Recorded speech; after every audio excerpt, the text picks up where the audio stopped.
Welcome, everyone. Today, our webinar will be Fun and Healthy Habits for Managing Glaucoma. My name is Michelle Delizalde, and I am the Assistant Director of Patient and Research Programs at Glaucoma Research Foundation. I'd like to take a moment to thank Santen for their continued support of glaucoma patients everywhere and for sponsoring us during World Glaucoma Week. World Glaucoma Week happens to be this year between March 12th and March 18th. And it's a global initiative led by World Glaucoma Association to raise awareness and to promote eye testing. So to remember, get your eyes checked, okay? And tell your family and friends to do so as well. It also happens to be National Nutrition Month. This is a month where everyone is invited to learn about making informed food choices and developing healthy exercise and eating habits. Joining us today is Dr. Nancy Lin. Dr. Lin received her master's degree in health professions at the University of Florida and her PhD in nutrition sciences at Clayton College of Natural Health. Dr. Lin is a holistic nutritionist, behavioral therapist, author, health researcher, wellness coach, and international health educator. After Dr. Lin's presentation, we'll be joined by two patients for the Q&A, Bianca Beach and Paul Ribb. Bianca has glaucoma, but that does not stop her from being a talented actress and Pilates instructor. And we'll be able to see her talents at the end of today's webinar because Bianca will be providing us with a 10-minute Pilates session for glaucoma patients. So if you haven't already gotten it, please prepare yourself and grab a mat and some comfortable clothing. During the Q&A, we will also be joined by Paul from across the pond in the UK. He was diagnosed with macular degeneration 15 years ago. That diagnosis changed his life, and he decided to make the best of it. He became an ophthalmic venture capitalist, a low vision advocate, and a world champion in visually impaired tennis. Before we meet some of these incredible people, please welcome Dr. Lin. Hi, everyone. How are you? Thank you so much for having me. I'm really happy to be here. I wrote a couple books. The first book that I wrote it's called Breaking the Bad with Dr. Nancy Lin. And I introduced what's called the 5 pillars of health.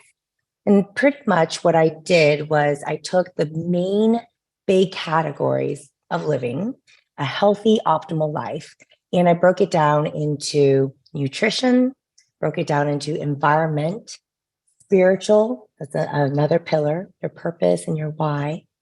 And we have a couple other pillars. So out of the 5 pillars, we're going to talk about 3 of them and how it relates to living our best life, especially if we are living with glaucoma or we know somebody that is. And the very first thing that I'm going to start off is with nutrition pillar, the nutrition pillar, what we eat, the diet and nutrition regulation of our body. It serves as one of the best ways to prevent the acceleration of glaucoma and the prevention of it. And that's according to many, many studies, a whole host of research studies, helping to naturally relieve IOP, that's the intraocular pressure, okay, improving blood flow to the eye, and also reducing oxidative stress. And we can do that through diet and nutrition. So there are top foods for people with glaucoma and for those who wish to minimize the odds of being diagnosed with it. And we're going to talk about that. That's what we're going to start off with, okay? There's a lot of information. We can always play it back. And if you have questions, please put it in the chat box. The very first group of foods I would like to highlight is omega-3 rich foods, omega-3 rich foods. In particular, foods high in DHA and EPA. I want you to think of foods of the sea. That's a good way to kind of break that down. There are 3 main omega-3 fatty acids, and that's ALA, okay, I'm just break it down simple, EPA, and DHA. They might be familiar to us. Now, ALA is mainly found in plant oils, such as flaxseed and soybean and canola oils. We want to concentrate on DHA and EPA, and these are found in fish and other seafoods. Okay, that's what we want to concentrate on. Now, research points to the EPA and DHA, these two, as being the main omega-3 fatty acids to reach for, to buy, and to cook with. Now, studies have found that these two play a really important part in improving ocular blood flow and improving impaired systemic microcirculation and decreasing optic neuropathy. And all of these that I just mentioned, they're associated with glaucoma.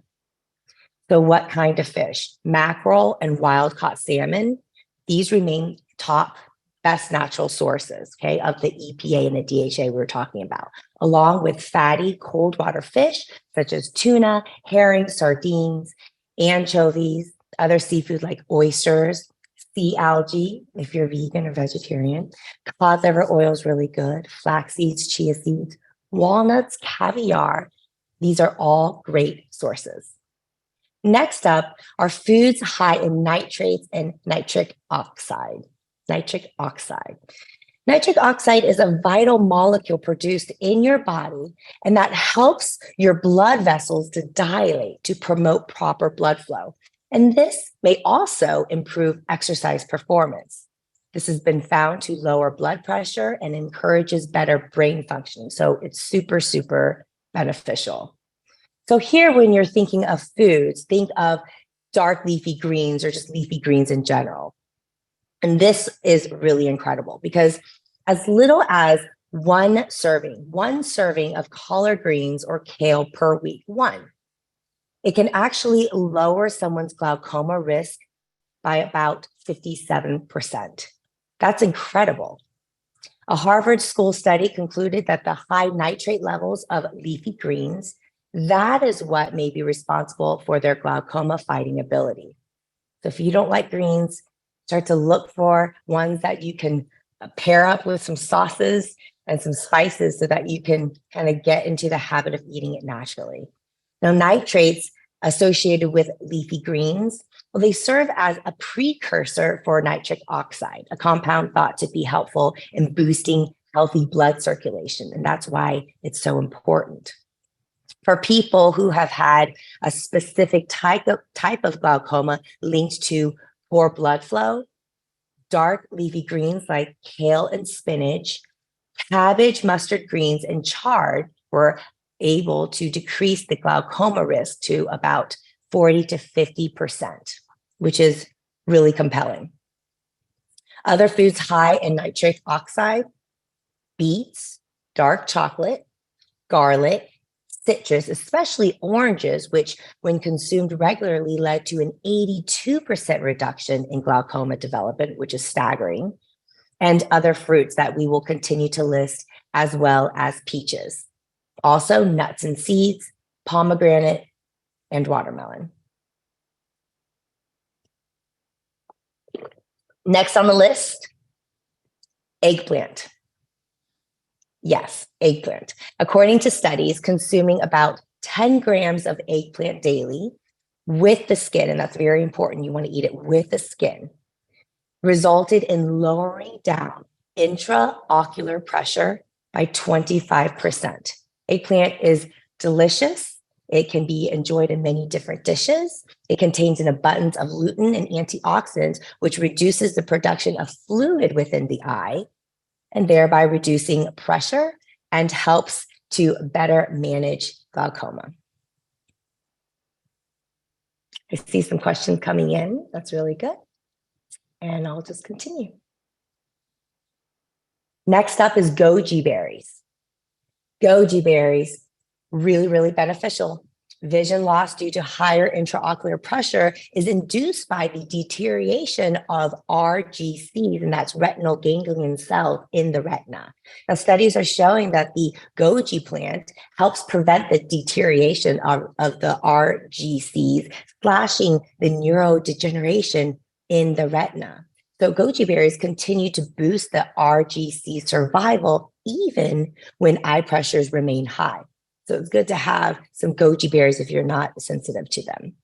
Okay, we're moving on. Now we're going to talk about foods that are high in anthocyanins and flavonoids. And these are just longer words that mean antioxidants. These are free radical killing antioxidants that help prevent the damage to your cells. We like that.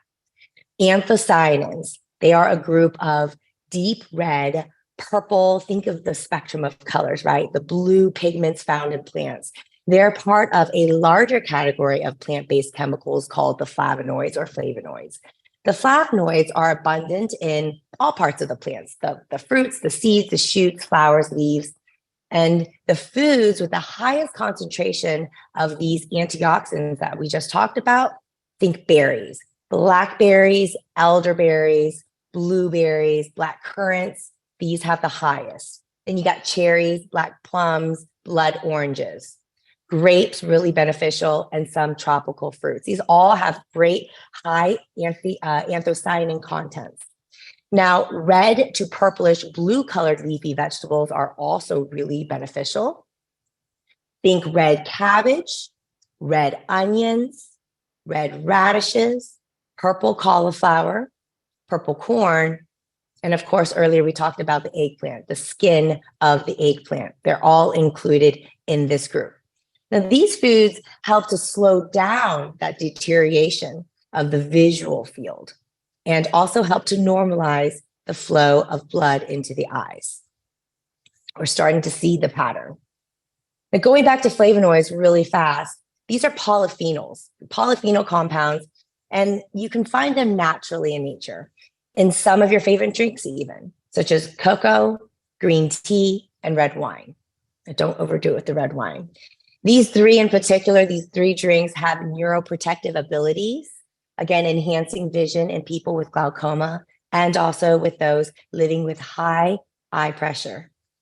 And lastly, flavonoids have been compelling in its ability to slow down the progression of the visual field loss in people living with glaucoma. Okay, so that is a pretty comprehensive review of the nutrition pillar. Another pillar I like to talk about is the environmental pillar. Okay, the environmental pillar. What do we have in our environment that has a direct effect on us, whether we are really gaining from it or it's tearing us down? It could be the lotions that you use, the shampoos that you use. It can be the people around. So environment in your close vicinity, what is it that you are, how are you living? Because we are how we eat, but we are also how you live. Okay, so that's what I'm going to talk about. Something to really keep in mind is that you have to protect your eyes when you go outside from the sunlight, right? Sunglasses are really important. Sunglasses can slow the progression of your symptoms if you have glaucoma. It can help you see more clearly and ease discomfort from light sensitivity. So you want to make sure that you are protecting your eyes when you go outside. That's in our environment. The next thing is smoking. Now, we all know smoking. We know that it's not good for you, right? Why? In particular, to people with glaucoma, smoking increases both the intraocular pressure and the arterial blood pressure that is due to nicotine. And the principal constituent of the cigarette is the nicotine. So it's not great. It's not good. The smoke in general, it affects the outer layer, which causes the inner watery tear layer to dry out. So whether you're smoking or you're in a room or with other people that smoke, it's not going to be beneficial. It's not going to help elevate you to decreasing the risk of glaucoma. Okay. We talked about dry eye. Symptoms of dry eye syndrome include irritated, gritty, or the burning sensations of the eye. And that nicotine that is found in cigarettes act as a stimulant to your central nervous system. And it just kind of goes and makes things worse, not better. So if you can, try to eliminate or kind of space out your relationship to cigarettes, to smoke, and to people who do that. The next thing in our environment to be aware of is lead. Now, environmental health perspectives, They suggest that long-term lead exposure may be a risk factor, a giant risk factor for primary open-angle glaucoma, POAG, and that's the most common form of this disease. The lead is concentrated in paint, toys, furniture, costume jewelry, cosmetics, foods, in plumbing materials. A lot of things that come from foreign places might be laden in lead. So be really, really mindful of the products that you use, of the things that you buy, because it can become a part of you and it can actually exacerbate any existing conditions. Okay, so now I want to go into things that were in the environment, right? But what are some things that we should minimize and stay away from? And let's go ahead and talk about food. We'll go real quick back into that nutrition pillar. Some foods that we should stay away from, okay, in order to optimize our own health, in order to optimize our eye health. And the first thing is salt. Makes our food taste great, our taste buds happy, but we want to limit the amount of salt that we eat on a daily basis, especially when we go out to eat a lot. Usually there's a lot of sodium and salt inside the foods that you order and eat. Now, you can best manage your blood pressure if you manage your salt, and this correlates strongly with your eye pressure. So it's a good idea to start calculating and really be mindful of the salt volume and the content of your food. Caffeine, it's another one. I feel like when I was making this list, I'm going to start losing people, losing friends. This list may, people don't really like me by the end of this list. But caffeine is another one. And some studies suggest that caffeine actually increases intraocular pressure. Caffeine also has been known to increase cholesterol levels and blood pressure. So it's best to practice limiting the amount or replace the coffee that you drink, the green teas that you drink, the dark chocolate that you eat, especially at night, soda, energy drinks in your diet. You can replace them slowly with flavored water, maybe warm water with some lemon in it, decaf coffee perhaps, and fruit-infused beverages. These are great alternatives. Speaking of liquids, water is very important. We want to stay hydrated. We all know that. But make sure that you are just sipping and drinking your liquids slowly over time. Remember, small amounts distributed throughout the day rather than gulping them in large quantities down at one time. Okay? It's too much. It won't be good. Listen to your mom. Your mom was right. Eat slowly. Next up is foods that are high in saturated fats. These should be eliminated or really minimized. These are found in fatty cuts of red meat, processed meats, lots of other heavy animal meats. Now, a diet with a lot of saturated fats is going to lead quickly to weight gain and an increase in body mass index, BMI. And this not only can increase the intraocular pressure, but also increase cholesterol levels. It's not the way that we want to be trending.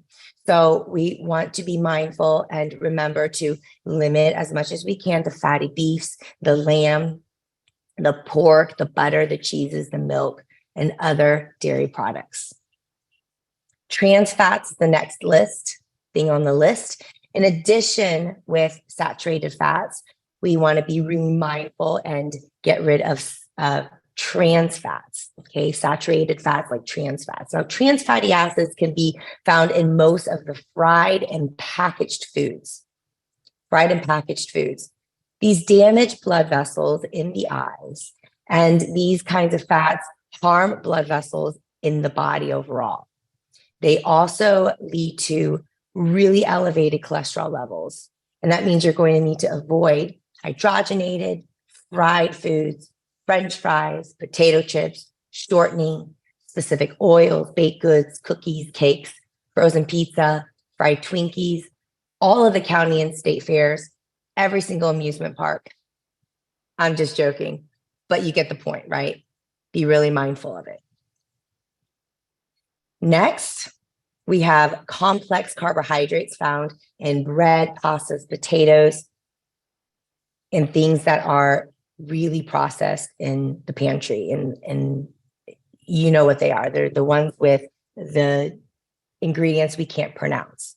Now, complex carbohydrates, what these do is that it increases the insulin levels in your body, and it can lead to weight gain over time. And this weight gain can also lead to the small blood vessels in our eyes to be damaged. So we want to practice as many areas of caution and preventative, good, holistic health as possible. Okay. Whew. How many people are left? All right. So moving on to the physical pillar. Physical pillar, our physical body, how we move our body, what we do with our physical vessel, our structure of our body, and the things that we do. How is that going to relate to someone living with glaucoma, and how do we optimize that? Okay. I'm going to give you thumbs up and then thumbs down. So the thumbs up, the activities that you want to engage in: swimming recreationally, jogging, riding a bike, Zumba, online dancing classes, walking, elliptical machine. You get the point. You're not doing CrossFit out there, right? There are several activities that are not beneficial to our eye health. And it's actually harmful because it increases the amount of pressure in our eye, both in the short term and in the long term. And this is the thumbs down. So weightlifting is okay, but extreme weightlifting is not. That's a thumbs down typically. You're going to need to really be mindful of your own body and how it affects yourself, right? Exercises that include extreme weightlifting are probably not going to be the best choice. And you want to avoid using heavy weights. And that's dependent on you yourself. And the type of exercises that encourage you to strain or bear down, think of anaerobic exercises, pull-ups and sit-ups and sprinting. Research points that there is an importance of avoiding large compound maneuvers such as the squats, the bench presses, the deadlifts, or the extreme leg presses, right, with heavy weights, because this is involved in extra pressure in the eyes. So we want to make sure that we're not going to harm ourselves. Also, being upside down, we'll talk a little bit about that in just a smidge.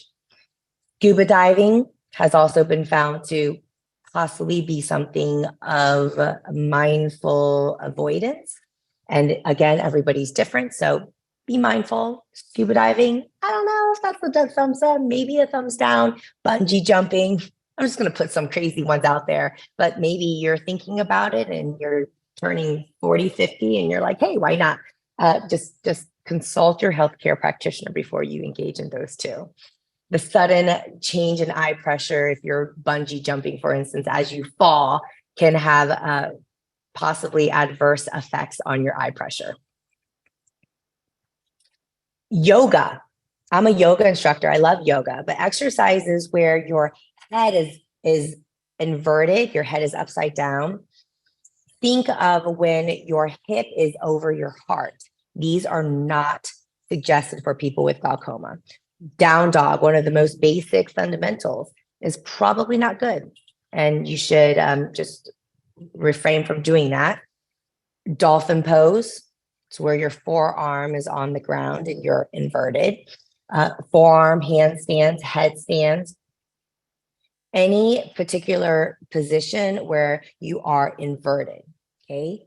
Pretzel, twisting upside down, awkward lotus position. Just throwing it all in there. I made that one up. Next is instrument playing. Now, believe it or not, playing instruments, wind instruments, has shown to minorly increase eye pressure, which could be damaging to the optic nerve depending on who you are. So a really good rule of thumb here is that any activity that causes you to hold your breath so long that your face turns red is probably not beneficial for people living with glaucoma. So if you are wanting to start playing the didgeridoo or the bagpipe, probably not the best time to start learning those two instruments. You can, however, breathe and start to lengthen your breath slowly. And as long as your breathing isn't restricted, you can kind of engage in some form of instrumental playing and things like that, right? Or whatever kind of engagement of activity. The judgment is often based on common sense and depends on you, your individual body, your situation, and the comfort with the activity or exercise that you're engaged with. But if you ever have a question, then you can always ask your healthcare provider. All right, the next pillar I'm going to talk about is the mental emotional pillar. And this is the pillar of the mind. So we almost covered every single pillar except for the spiritual pillar. So the mental emotional pillar. And let's talk about stress and anxiety. Now, people with high levels or high states of stress and anxiety, or have a high trait of anxiety, show increases in intraocular pressure and heart rate. That might not be surprising, right?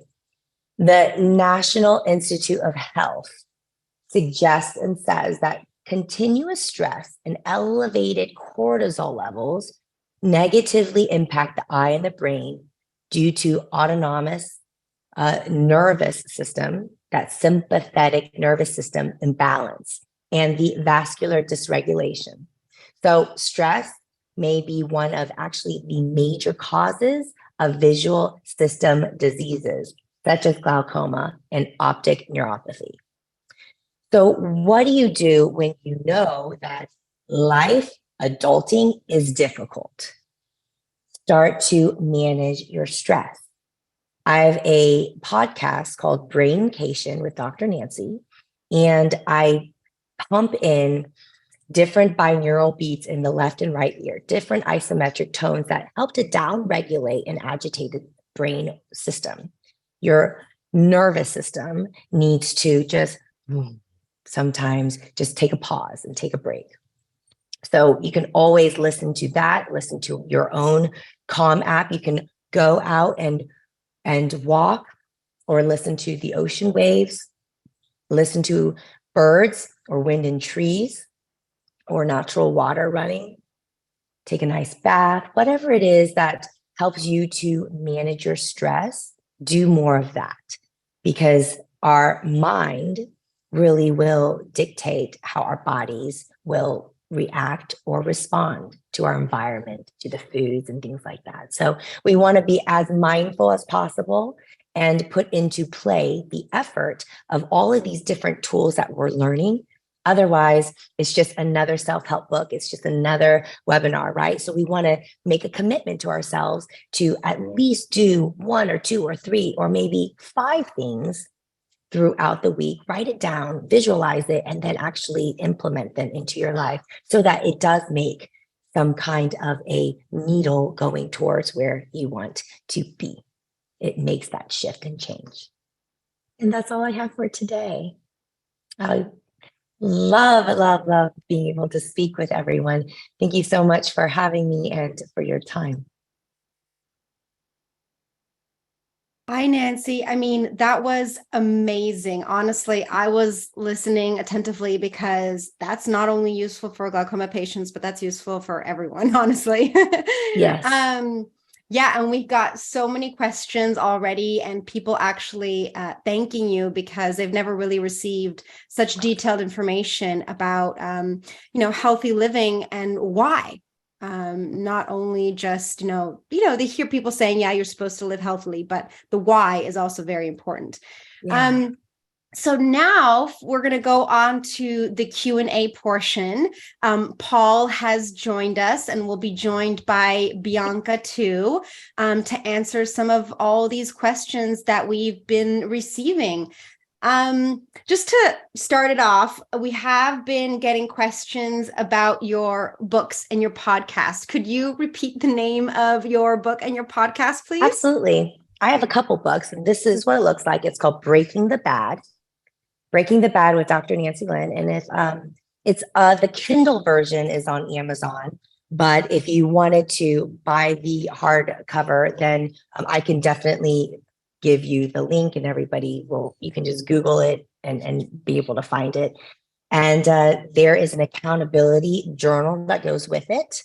And that has its own set of podcasts as well. And it's called Getting to Great. So you're breaking the bad and then you're getting to great. How do you do that? 21 days. I hold you accountable, and literally you will just go day by day by day. And that is also available on my website, which I will provide. The podcast is free, and it's called Braincation, like you're taking a vacation, but for your brain. Braincation with Dr. Nancy. It's on Apple. You can Google it. It's in a lot of other different places too. Fantastic. Thank you so much. And for everyone out there, yes, it was a lot of very helpful information. We're going to work on providing a transcript too for the email that we send afterwards with the video link and a transcript, so you have that as well. I'm just going to start off with a couple questions for Bianca and Paul. Bianca, how did you get into Pilates, and how did you learn what you could do and what you couldn't do? I got into Pilates when I was 19. I was diagnosed with sciatica at the time because of all my surgeries I had in my eyes when I was 6 surgeries when I was 11. So it was a long time of inactivity. So I was in PT for sciatica, and after about 8 months of rehab through that, they suggested I try Pilates. And my Pilates instructor at the time was working with my physical therapist. So they knew about my eyes and my current problems, and we worked together on finding out how I could exercise safely. And I loved it so much that I went right away and got trained. And I've kind of been doing it ever since. And it's completely changed the way that I feel on a daily basis, and has very much affected for the positive my health. That's fantastic to hear, and super important, because many people are afraid of doing certain things, doing certain exercise, and to know that someone like them, a glaucoma patient, and see them that they have been able to succeed and do some of these activities is amazing. So thank you. Thank you. Yeah, I was afraid for a long time. It took me a couple of years of doing Pilates to really understand what I could and couldn't do. So it does take a long time to build up body awareness in that way. Thank you. I look forward to seeing you at the end of the webinar. Give us a little demonstration. And Paul, how did you get into tennis, and how did you decide that you wanted to start playing competitively? Really, I was very interested in competitive sports all my life. But when I hit 37 and I lost all my central vision, I knew that, a lot of those sports, particularly soccer, was no longer really available to me, because I was more a liability on the pitch than an asset. So I was introduced to visually impaired sports very early on, thanks to some of the community charity groups that I joined, in terms of the working age groups that really advise and offer peer support for newly diagnosed visually impaired people. And I basically set myself a challenge of really wanting to succeed in one of those sports competitively. And I looked at the shopping list of sports, and most of them were quite violent, to tell you the truth. For anyone that knows much about visually impaired sports, sports like goalball, which is a Paralympic sport, is a very violent form of volleyball. I didn't really fancy that. Judo, cycling, triathlons, all of those weren't up my street. But tennis was very much an exciting sport for me.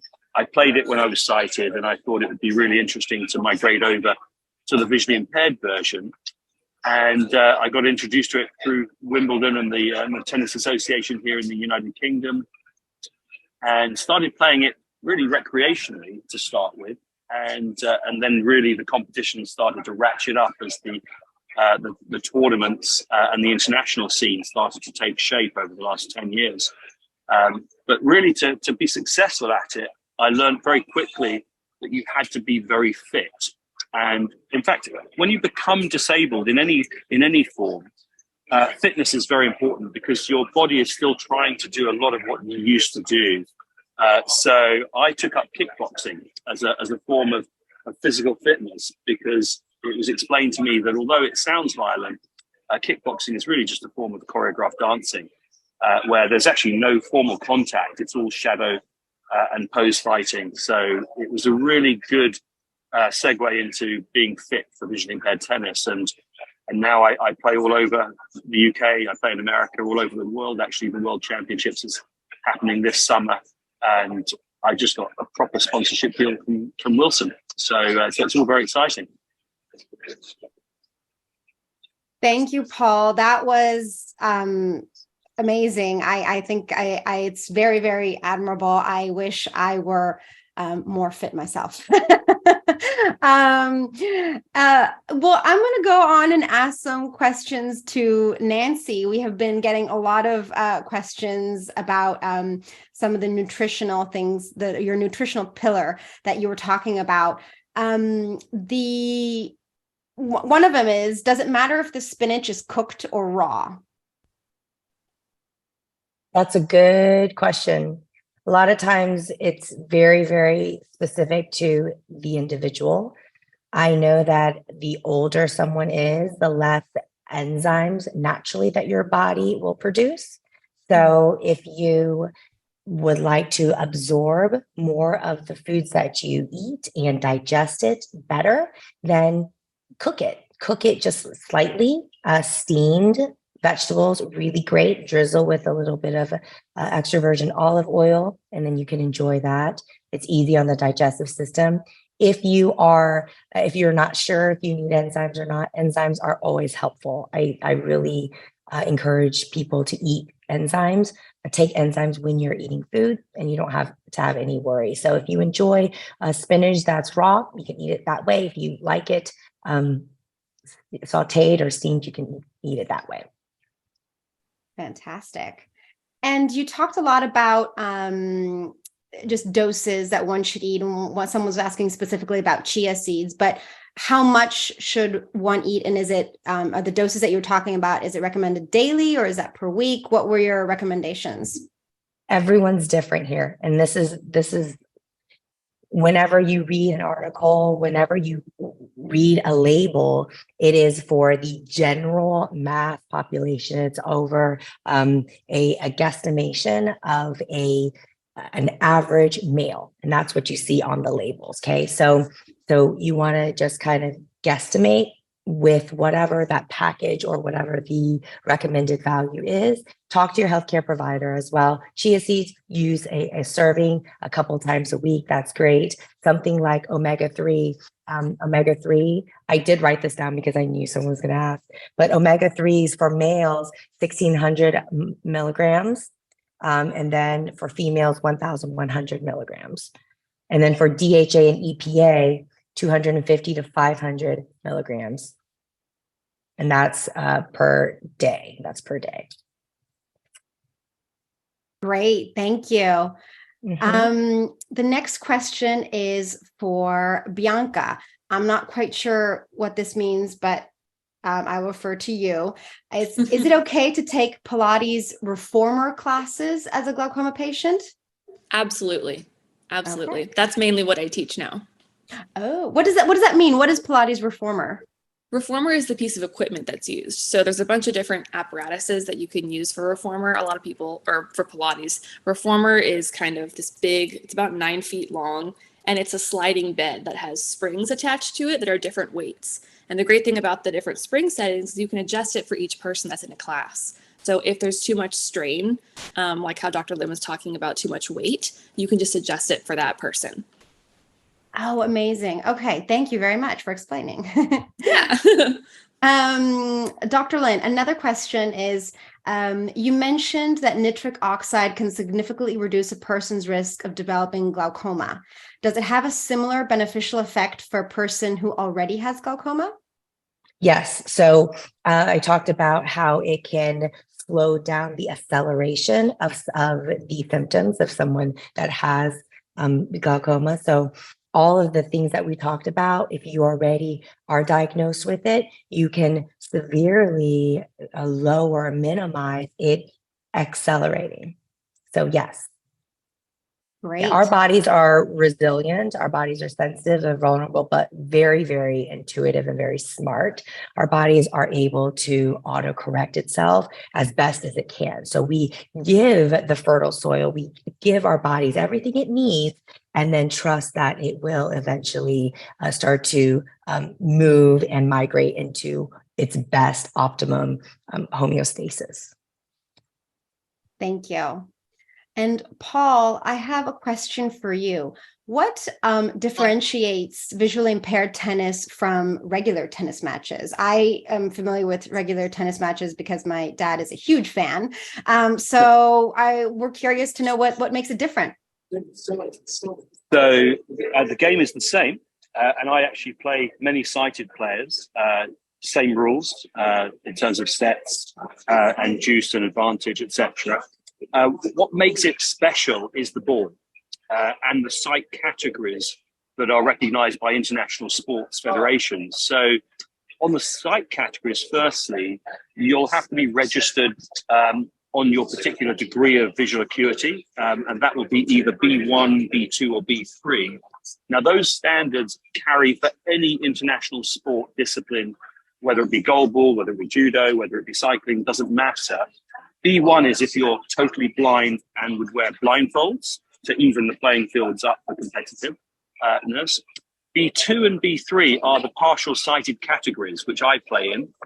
And on those categories, we receive 2 or 3 bounces of the ball rather than the 1 bounce that you would receive with normal tennis. And the ball is special in that it's probably 2 times the size of a normal tennis ball, and it's a spongier ball, so it's slower and it has a sound in it so that effectively you can hear it as well. So as you can imagine, if you're playing total blind tennis and you're blindfolded, it's quite an exceptional sport to watch because you're watching blindfolded people have tennis rallies, and the best players in the world who are the B1s will have 10 to 15 shot rallies blindfolded. And if you think about normal tennis on the competitive circuit, an average rally for a top match would typically be 3 to 4 shots per serve and rally. In visually impaired tennis, we will regularly play 10 to 20 shot rallies, which is otherwise why it's also called cardio tennis, because it's a heart attack sport. So hence the fitness being required to really last out the duration of the matches. That is fascinating. I would love to see one of these matches. I think it's amazing. And these are played around the world. So you have in each country, you can hopefully find it. Yes. Yeah. So after 2012, the Paralympics, which was hosted in the United Kingdom, most of the top sports, so in the UK, that would be soccer, cricket, and tennis, the disability sports were adopted by the main federations. So in the same way that the USTA runs American tennis, I was literally in Florida at the USTA campus 2 weeks ago for a conference because the US are very keen to get involved with visually impaired tennis as part of the wheelchair and disabled tennis community. So yes, it's played all around the world, and disability sports is a very fast growing and popular activity, really complementing what Nancy was talking about on well-being. It's so important if you are disabled or become disabled to take up physical sport, because that really will improve your mental and physical well-being. And moreover, it introduces you to a like-minded community as well. So yes, you can play any sport anywhere, and you can do it recreationally or competitively. There are pathways to play for your country or for just playing as part of a community. So true, Paul. And like you said, what was key there too, it's not only important for your well-being physical, but also for your mental well-being. I find that very, very important. We have a question here for Nancy. Someone's saying that they have a 2-year-old with glaucoma. And what do you recommend for improving, basically they're having trouble eating the food, and they've been trying food with good contrast and trying to gain interest. What recommendations do you give? So the child is often interesting because with or without glaucoma or anything, their taste buds are constantly changing. So that's why you see one week they love blueberries and they're all about it, and then they can't stand it the very next day, or bananas. And so knowing that their taste buds are constantly changing, just be consistent in allowing the child to be really engaged in the process, going to the store with your child and having them cut up the food or prepare, wash it, plate the food, make it fun, but just be patient with what it is that your child wants to eat and explore, and just know that the taste buds are constantly changing, and it'll get a lot of times it's not so much the food, but it's the texture or it's how it's cut up, because kids like the whole, not the parts, right? So we're thinking we're doing them a favor, but developmentally they just can't fathom that. Why would you cut the thing up? They just want to eat it all, whole, or they want to be the one that cuts it. So there's a little bit of psychology in there, but just be consistent, be patient, and know that your child will eventually eat it, and just keep introducing new foods. And if there's one that sticks, be like, yay, and feed more. I completely understand. I have a toddler myself, and like you say, just keep on trying, and one day they might accept it. Okay, so a few other questions are, is fish oil a good substitute for seafood? And if so, how much should I take? Yes. So not everybody likes the flavor and the scent and the textures of seafood.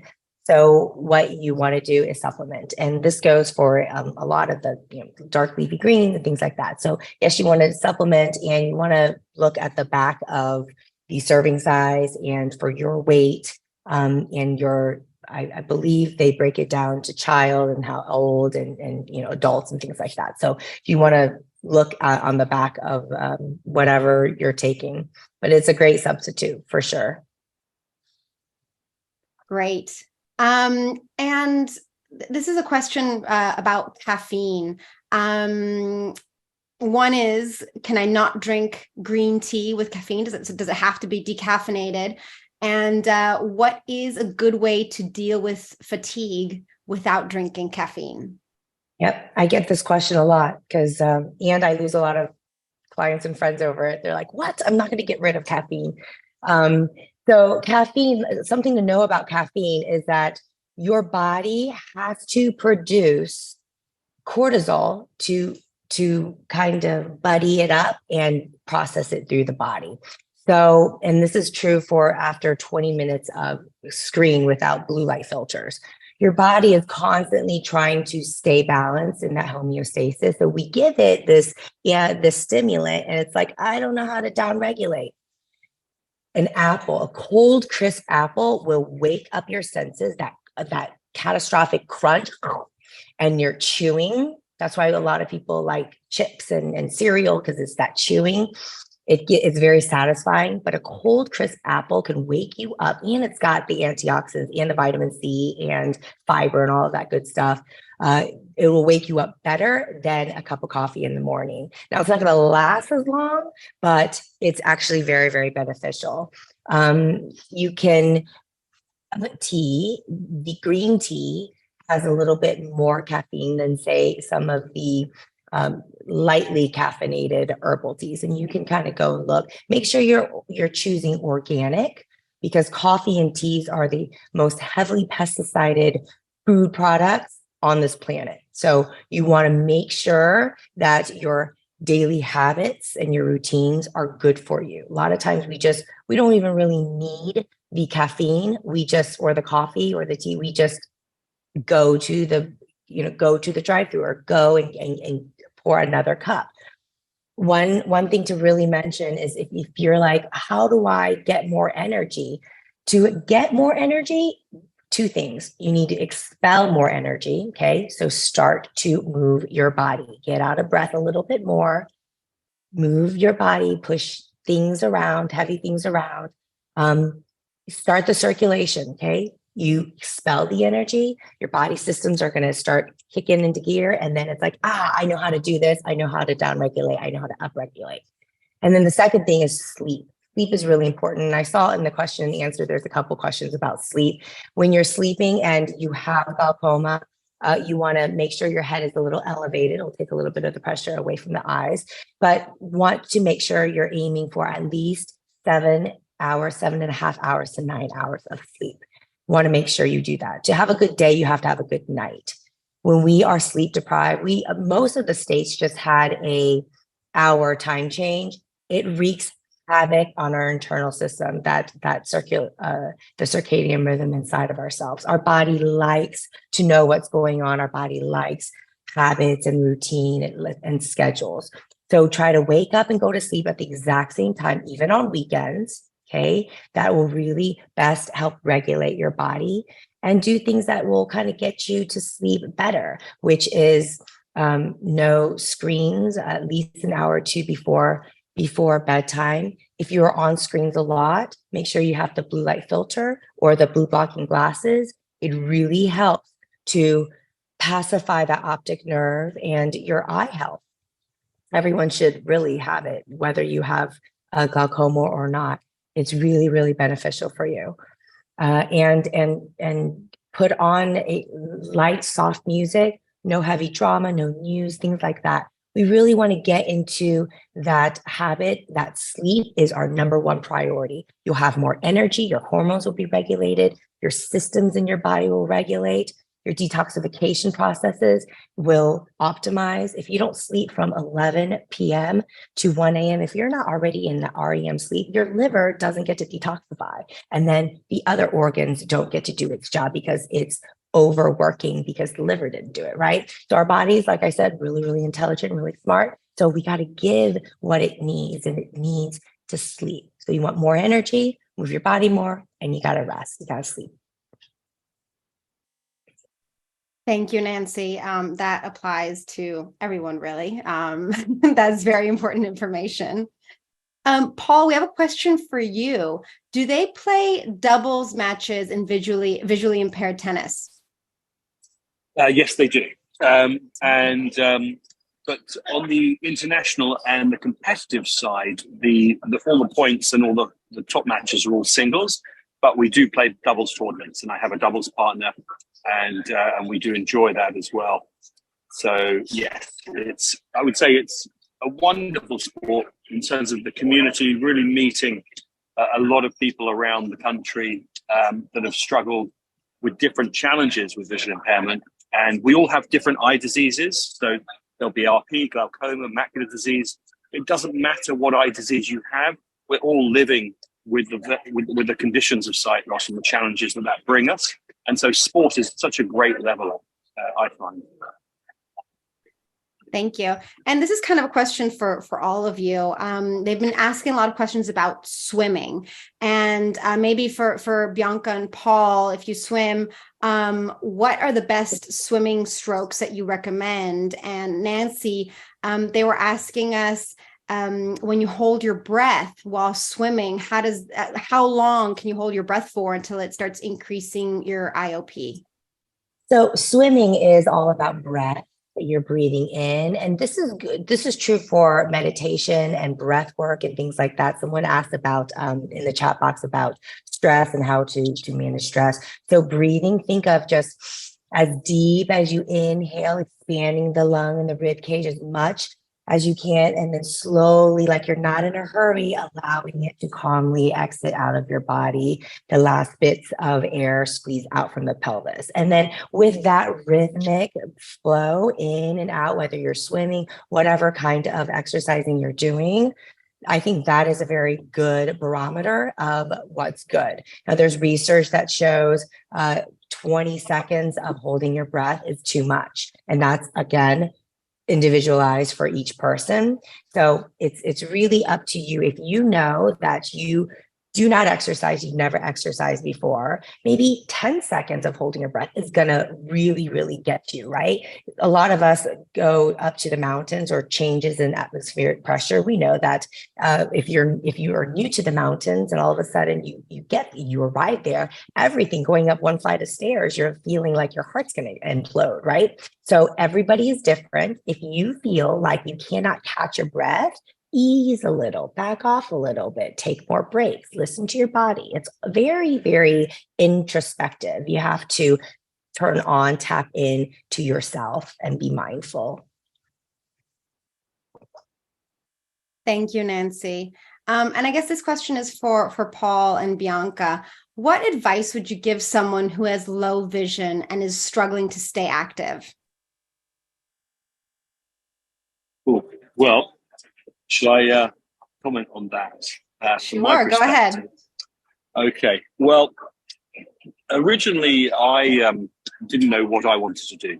And so I actually firstly went into getting fit simply because I wanted to perform my job, and my private and family life at the same level that I was performing before I became visually impaired. And that just simply required a need for more energy. So a lot of what Nancy's talking about in terms of nutrition and well-being is so important, but so too is the sports side of it. As a result of that, I wasn't really able to play mainstream sports. So I had to find sports that I liked and that I wanted to do. So I really hate going to the gym. So I didn't want to do that, but I did like competitive sports. So as a result of that, I selected sports that I was interested in, tennis in particular, and discovered that there was a really great community and pathway to pursue that. And it's the same with kickboxing. I did that more for self-defense because as a visually impaired person, particularly in cities, you are vulnerable. And I'd heard a number of stories about visually impaired people bumping into the wrong types of people. So I thought combination of fitness and self-defense would be really useful. So I took the decision to really improve my life qualities by choosing sports that I liked, but also for the benefit of being healthier, safer, and fitter. And I would just encourage anybody really that no matter what you're thinking about, somebody else has already been on that journey. So peer support and finding somebody who is a like-minded person who has already trodden the path of glaucoma or macular degeneration and is effectively living a similar life to you. That is the quality of peer support. You go and find these people, and we have charities in the UK that will really help you match up with buddies and people that can really mentor and advise you on your journey. That's what I did, and I got given wonderful advice on really how to enjoy the quality of life that I wanted, despite really having very, very poor vision. Wonderful, Paul. That's super, super important, especially about peer support. I find that very, very good advice for anyone who's going down this glaucoma journey. Bianca, is there anything you would like to add? Yeah, I'm echoing the peer support. I would also advise just being brave. It can be scary to go and do something where you feel like no one can tell that you can't see. And as an instructor, I work a lot with people that have all these different injuries on a wide range, and they still come into class and they just tell me about it. And usually classes and other people are so understanding and okay with it. So I would just encourage you, even if you're not around people that have the same experiences as you, to go and try anyway and communicate with the people that you are around so that they understand and they're aware of it. And then that usually will just solve the problem. And the thing that I like about Pilates personally is I've never done sports because I was so young when I started all my surgeries. And the idea of having a ball flying around was always scary to me. So with Pilates, you're in your own individual reformer or on your own mat. There's less of a chance of running into someone or hitting somebody or getting hit with something. And that to me feels very safe. So I would just say be brave, go in and try it. Thank you, Bianca. Yeah, and if anyone has any questions too about, if they can or they can't, talk to your eye doctor and see, since each person is different, talk to your eye doctor and ask them, would this be okay for me? Can I go ahead and do this, etc. That's very important too. If you have any questions at all, ask your eye doctor. And Nancy, any last recommendations for anyone? Any, I guess, last comments? I really believe that there's a lot of good, and you are much more than, all of us are much more than a label. Um, a, a label cannot define your character, all your experiences, the things that you've done, the things that you will do, the size of your heart, what's in your brain. So don't play small. And a lot of times we're standing in front of fear and we do it anyway. And that's having bravery and courage, and just continue to harness grit and tenacity and go after what it is that you deserve, which is a very rich and fulfilling, thriving life. Thank you all. Honestly, it has been amazing listening to everything, all the information that you've been providing for everyone who joined us today.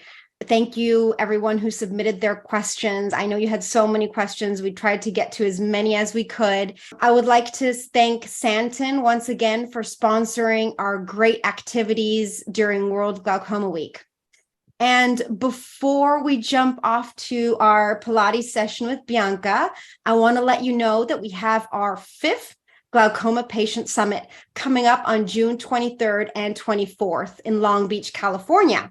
For more information, visit our website, www.glaucoma.org/summit. And we have an amazing program for you, and registration is already open. And now I'll leave you with Bianca. Okay, Bianca, the floor is yours. Okay, thank you, Michelle. I'm setting up my computer here. Hello, everyone. I'm going to take my reading glasses off for this. If you've got your mat, go ahead and lay down. We're going to come all the way, slide forward on your mat, and curl yourself down. And as we were talking about in the webinar today, it's really important to use your breath support for all of this. You don't want to be holding your breath at any point, and I'm going to cue you through the breathing patterns for the exercises that we're doing today. And we're going to start with a really basic fundamental warm-up series. It's going to be about 5 to 10 minutes long. I hope you guys really enjoy it. Okay, so we're going to start laying down. You want to bring your feet about hip width apart. So your hip bones, you can take your fingers and kind of feel where those are. They're not as wide as your hips go out, but they're in line with those hip bones. So find where those are for you. And what we're going to do is bring your hands all the way down by your sides. What I don't want you guys to do is pull your shoulders up into your neck. That's going to create more tension, and that will increase your eye pressure. So what you want to do is bring your shoulders down, open your chest out nice and wide. Now, when people do that, a lot of the times I see rib cages flaring up, and that also creates too much of an arch in your lower back. So you want to keep your rib cage in and your core engaged. We're going to have your hands by your sides. Take a deep breath in, and we're going to exhale and curl your pelvis in toward your face and lift yourself up onto your shoulders. Breathe in at the top, and then we're going to exhale and curl it back down. And this is called a pelvic curl, and it's a very fundamental spine exercise. What we're doing is loosening the spine up for the movement that's going to come. So curling up and down, and it's important not to hold at the very top for too long, because then your heart will be above your head, and that will also increase eye pressure. So you want to curl up, deep breaths, and curl back down. And another thing you want to think about here is pushing up through your heels and using your hamstrings. So your hamstrings are that muscle along the back of your leg. You don't want to be squeezing your glutes for this. You want to squeeze your hamstrings and your core for this movement. So we're curling up and back down. Okay, from here, we're going to do some hinged leg lifts to get your hips warmed up. So what we're going to do first is take your foot out, your left leg. We're just going to hinge from the hip. So keep your knee bent and squeeze your core. Inhale down, exhale up.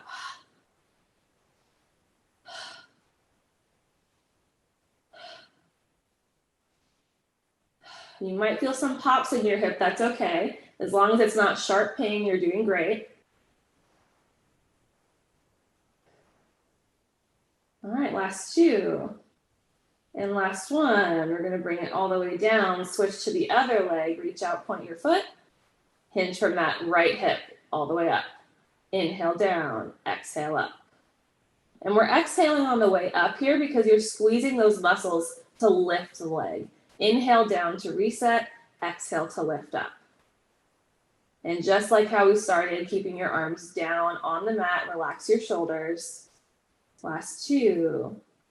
And last 1. We're gonna hold it at the top here. We're gonna go into leg changes. So point that left leg again, and we're gonna switch. And you're gonna feel your lower back and your core start to engage. You don't want that arch in your lower back, so squeeze your core for support. Press the arms down into the mat. Deep breaths. With every exhale, think about drawing your belly button deep into your spine, and that's gonna help you with your core support. 3, 2, 1. And now we're gonna lift your legs into what's called tabletop, and that's a 90-degree angle. So it's hips, knees, and then feet right out. What we're gonna do now, take your hands, we're gonna reach them up over, take a deep breath in, and we're gonna exhale, chest lift up from there. Bring it all the way up. Inhale down, exhale up. When you come up, make sure your shoulders are down. You don't want them up in your ears. Drop your shoulders, inhale, exhale up. Let's do 2 more. Inhale down, exhale up. Last 1. On this last one, we're gonna hold it. We're gonna do some little pulses forward here. So with your fingers, your arms are gonna reach forward, but the movement isn't coming from your arms, it's coming from your core. So we're gonna pulse it forward. 10, 9,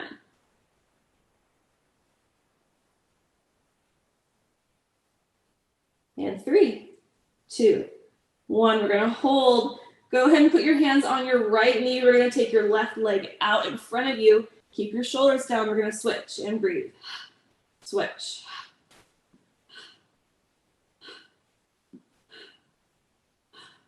You might hear your hips pop. Mine just did. Keep breathing. 5, 4, 2. Last 1. What I want you guys to do from here, take your hands underneath your knees, lift yourself up a little bit higher, drop your shoulders, feel that curve in your spine, take a deep breath, and out. 1 more, feel the strength of your arms holding you up, shoulders down. 1 more, in, and out. From here, hands on your knees, we're gonna curl yourself up. Now we're gonna be in a sitting position. So we're gonna open your feet back out a little bit, back to that hip width position on your hip bones. We're gonna grab back underneath your knees, and we're gonna do some spine work. So from here, we're gonna drop from your lower spine, curl down a bit, and then lift all the way up. What I see a lot of the time is people just hunch from their thoracic spine. That's your upper spine. You wanna move from your lumbar spine first to your lower.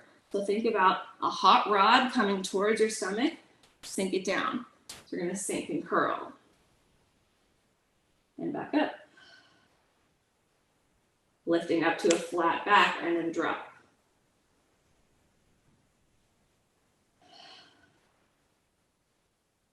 Last 2.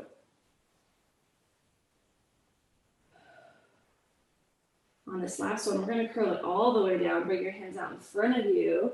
When you get all the way down, straighten your legs out. Feet are gonna go together on this one. Hands are gonna go up over your head, and we're gonna do a roll up. So from here, we're gonna inhale, bring your head and your arms up, and then exhale. Curl up and over. If you can't do this, that's okay. What you can do, you can have somebody hold your ankles down if your core strength isn't strong enough, or you could put weights on your foot, or even just a big textbook or any kind of book. I say textbook, just got out of school. Okay, we're gonna curl it down from here all the way. Arms up and over. Keep those shoulders down, that's the most important thing. Inhale, head and arms. Exhale, squeeze, hot rod towards your stomach. All the way up. 2 more, curl it down.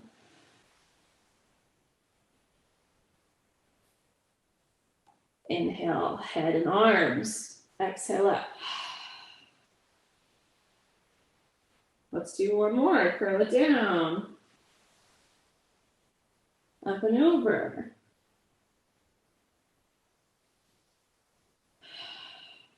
From here, we're going to curl all the way up, lifting, stacking the spine back up to flat back.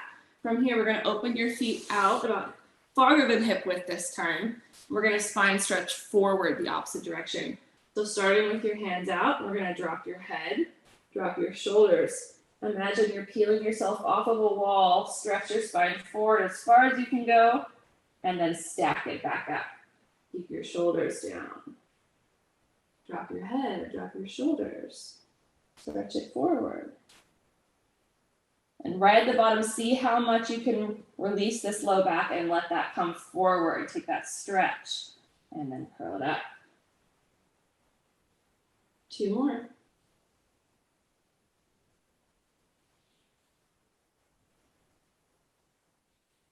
Deep breath in. Exhale down.